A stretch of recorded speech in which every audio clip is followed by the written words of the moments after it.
Kita ke kabar lain, tim kuasa hukum mantan Menteri Perdagangan Tom Lembong yang mengajukan permohonan banding ke Pengadilan Negeri Jakarta Pusat Selasa siang. Sebelumnya, Tom divonis penjara 4 tahun 6 bulan.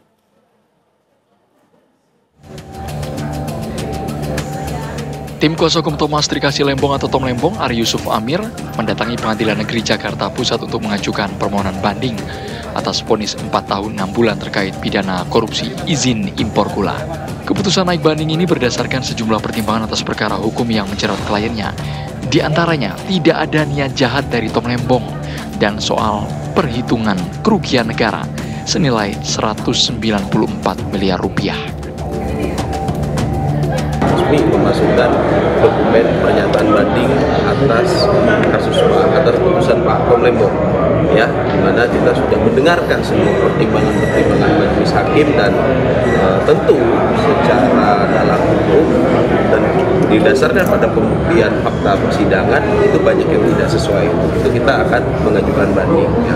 Banding ini ranahnya masih judikasi, masih pemeriksaan fakta, makanya kita akan membantah hal-hal apa saja yang dinyatakan oleh hakim dalam vonis. Apa-apa saja menjadi pertimbangan oleh majelis hakim akan kita bantah dalam memori banding ini. Sedangkan pertimbangan majelis hakim yang tidak sesuai dengan fakta persidangan.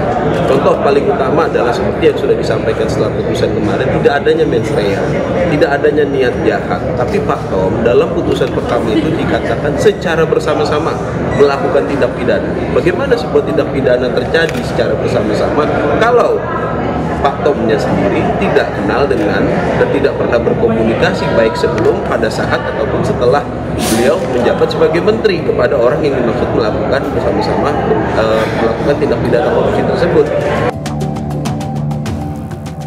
Sebelumnya, Majelis Hakim Pengadilan Tindak Pidana Korupsi Jakarta memberikan vonis kepada terdakwa mantan Menteri Perdagangan Thomas Lembong dengan hukuman penjara selama 4 tahun 6 bulan dan denda 750 juta rupiah.